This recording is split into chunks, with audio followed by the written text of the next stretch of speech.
उस पर एक तफ्तीशी अफसर मुकर्रर होता है। कभी तो वो ASI होता है, कभी सब इंस्पेक्टर होता है, कभी इंस्पेक्टर होता है। ये उस कत्ल की तफ्तीश करते हैं, पूरी तहकीक करते हैं, दोनों तरफ के बयानात लेते हैं, गवाहियाँ देखते हैं, गवाहियों को रजिस्टर्ड करते हैं, तो पूरा एक केस मुकम्मल करके उसके साथ अपनी राय लगा के वो अदालत में पेश कर देते हैं। फिर अदालत उस केस को सुनती है, दोनों फरीक को पूरा मौका दिया जाता है कि वो अपना अपना मौका बयान करें, अपने वकला को पेश करें। पुलिस अपनी तहकीक और तफ्तीश का दिफा करने के लिए वहाँ मौजूद होती है। तो ये एक सिलसिला है जो चलता है, और ये वो केस होता है जिसकी सज़ा मौत होती है। हमारे यहाँ मारूफ है दफ़ा 302, उसकी सज़ा मौत है। उसको उसकी तफ्तीश का, उसको अदालत तक पहुँचाने का तरीका हमारे यहाँ यही मुरव्वज है। अब तौहीन रिसालत का जो केस है, ये भी बिल्कुल इसी केस की तरह है। इसकी सजा भी मौत है। पहले ये भी इसी तरीके से हुआ करता था कि जब कहीं पे तौहीन रिसालत की जाती, पुलिस स्टेशन में जाकर रिपोर्ट करते, FIR दर्ज कराते, वहाँ पर एक तफ्तीशी अफसर मुकर्रर हो जाता, वो तमाम सूरत हाल का जायजा लेता, दोनों तरफ के बयानात लेता, गवाह रजिस्टर करता और केस मुकम्मल करके अपनी राय साथ लगा के वो अदालत में पेश कर देता। आगे फिर अदालत में केस चलता। लेकिन इस केस के साथ इम्तियाजी सलूक करते हुए नया कानून बनाया कि तौहीन रिसालत का केस जो है, इसकी तहकीक और तफ्तीश मुकामी थाना नहीं कर सकता। ASI, सब इंस्पेक्टर इसकी तफ्तीश नहीं कर सकते।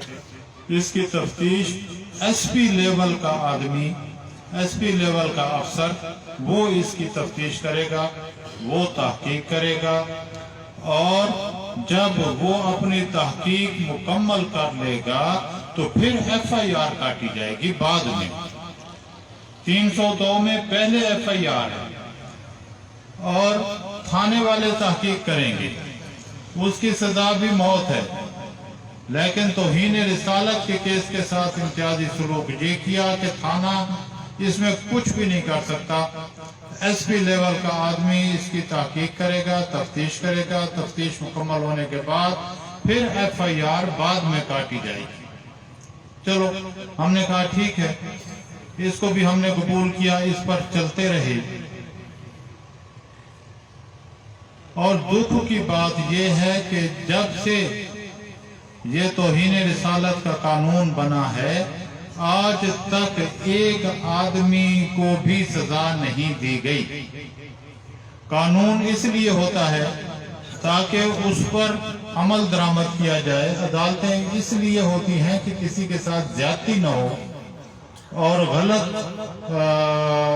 इल्जामात न लगाए जाएं, और जो हक़ी मुल्ज़िम साबित हो जाए वो उसको सजा दी जाए। जो भी अदालत उसको सजा दे, सजाए मौत दे दे, उम्र कैद दे दे, उस पर अमल दरामद किया जाए, ताकि फिर किसी को तौहीन रिसालत की जुर्रत न हो।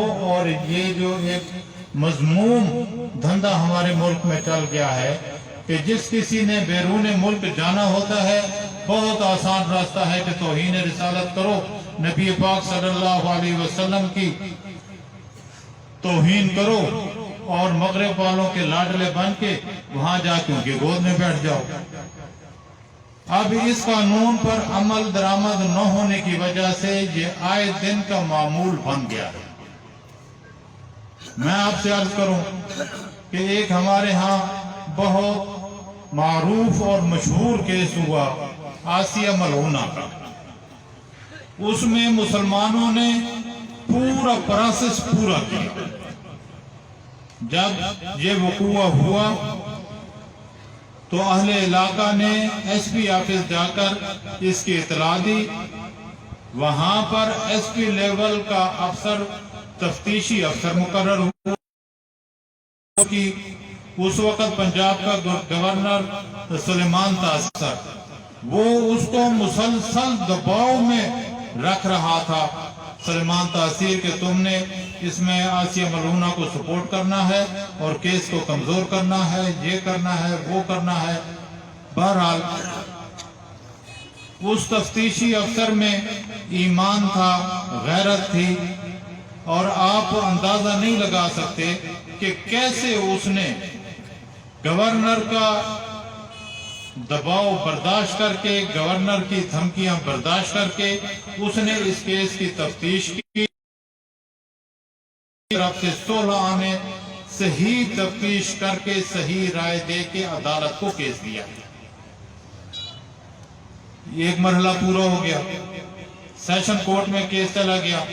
वहां एक लंबा अरसा ये केस चला और दोनों फरीकों को उनके वकला समेत पूरा अपनी बात कहने का मौका दिया गया।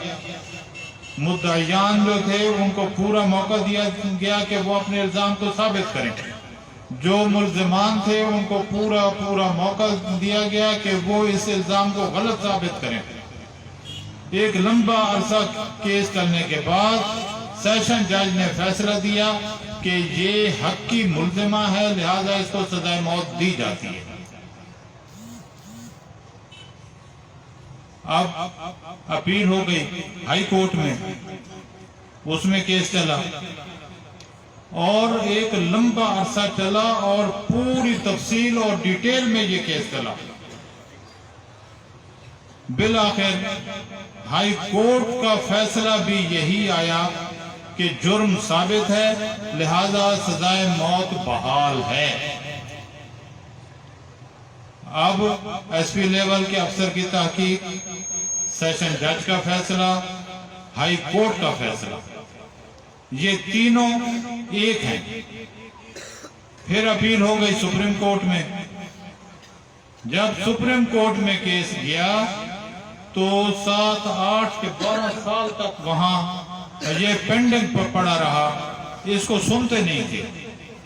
कभी नून लीग की हुकूमत आ जाती थी, कभी पीपल्स पार्टी की हुकूमत आ जाती थी। अब बैरूनी दबाव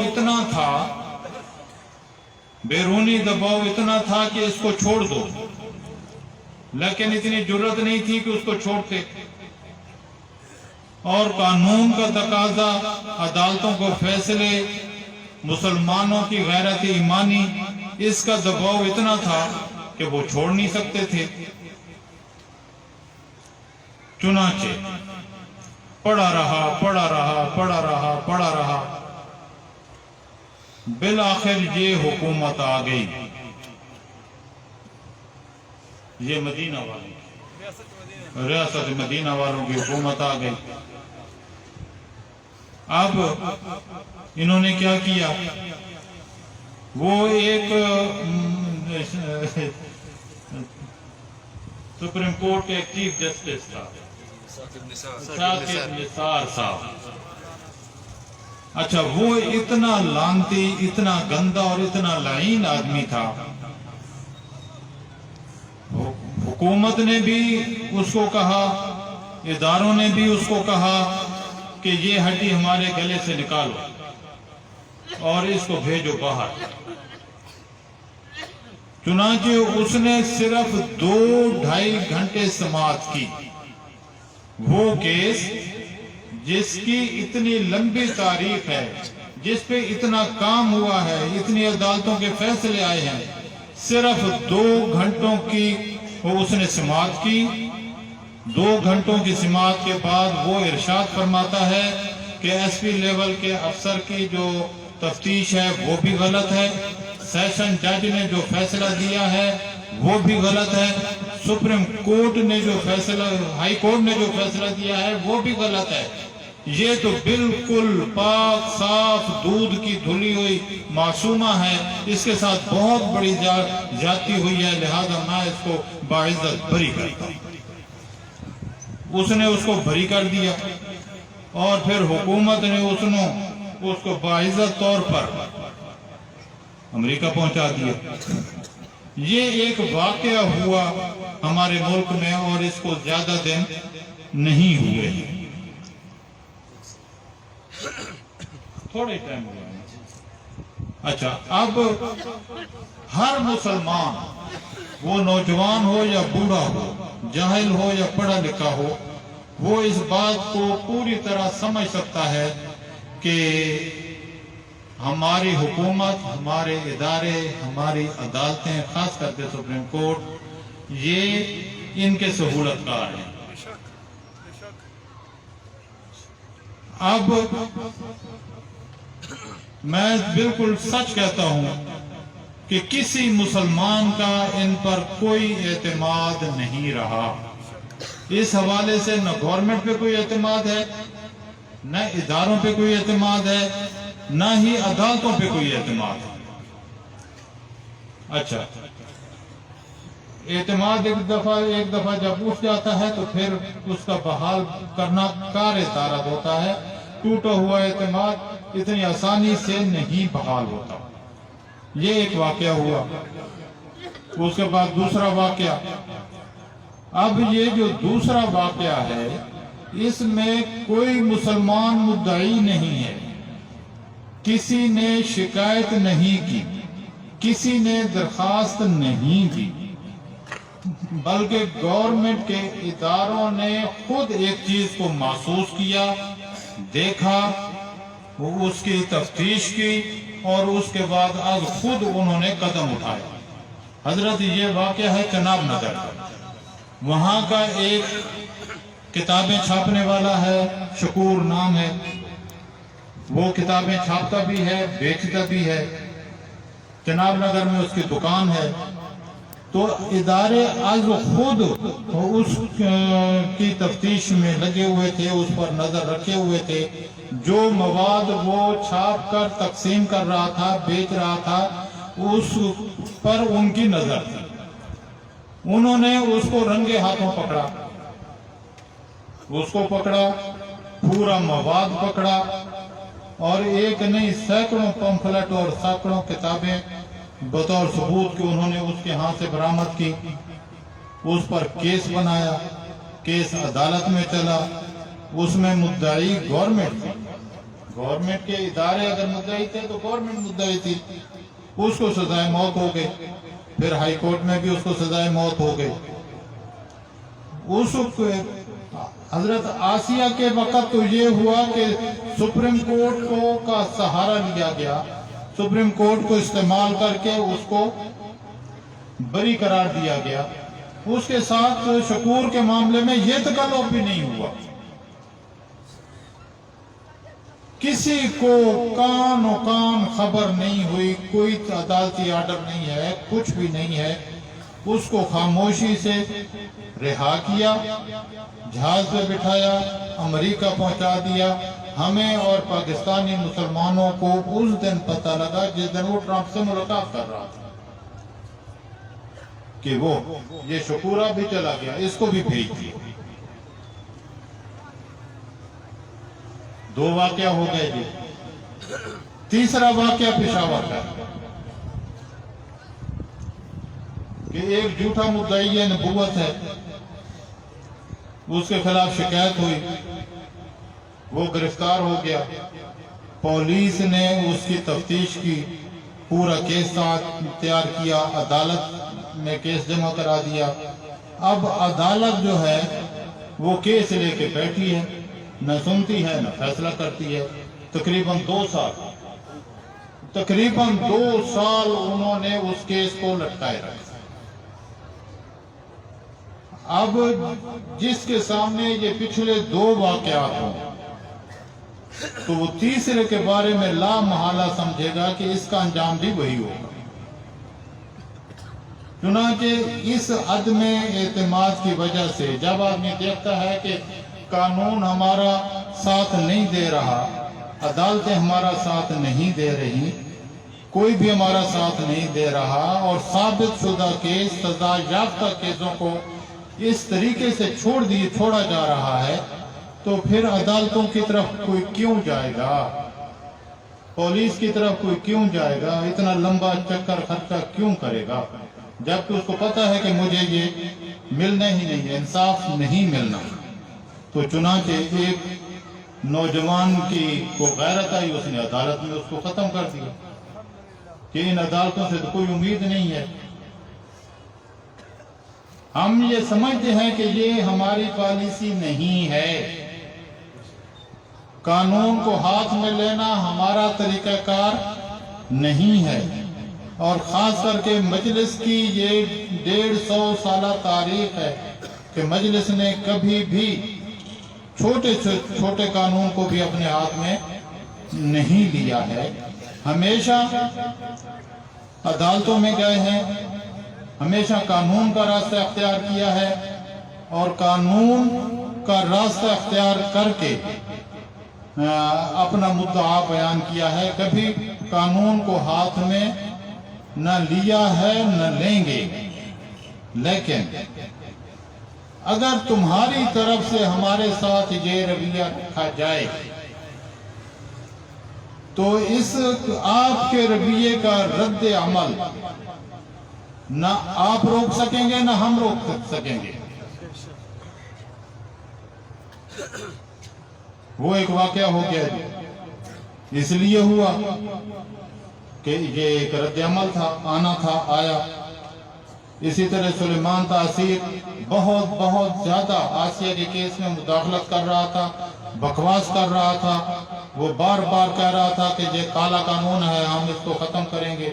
हम बार बार हुकूमत को मुतवज्जे कर रहे थे, कह रहे थे कि इसको रोको, गवर्नर की जबान को रोको, नहीं रोका, रद्द अमल हो गया, वो इस दुनिया से कूच कर गया।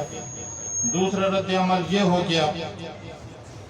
तो मुझे खतरा ये है कि अगर हुकूमत की रविश यही रही, हुकूमत का तरीका ये रहा, तो ये चीज आगे बढ़ेगी, इसको कोई नहीं रोक सकता।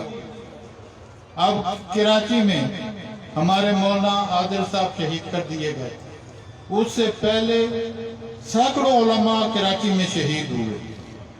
कोई ये नहीं बता सकता कि किसी एक आलिम दीन की शहादत का मुजरिम जो है वो काफिर किरदार तक पहुंचा हो।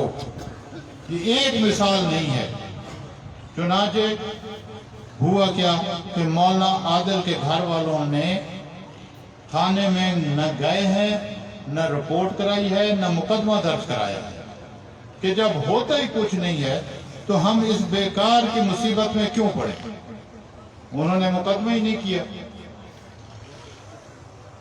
अब पिछले दिनों पिंडी की अदालत ने एक फैसला किया कि 3 कादियानियों को सजाए मौत दी और एक को उम्र कैद सजा दी।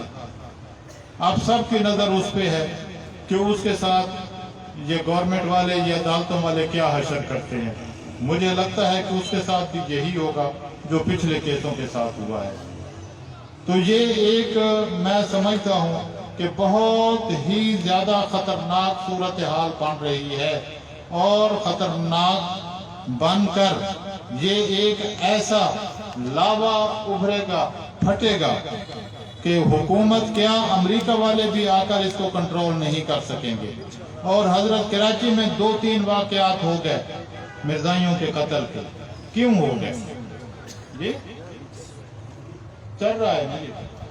ये लोग इसलिए कानून को अपने हाथ में ले रहे हैं कि उनको पता है कि जो कानूनी रास्ता है उसमें हमें इंसाफ नहीं मिलता।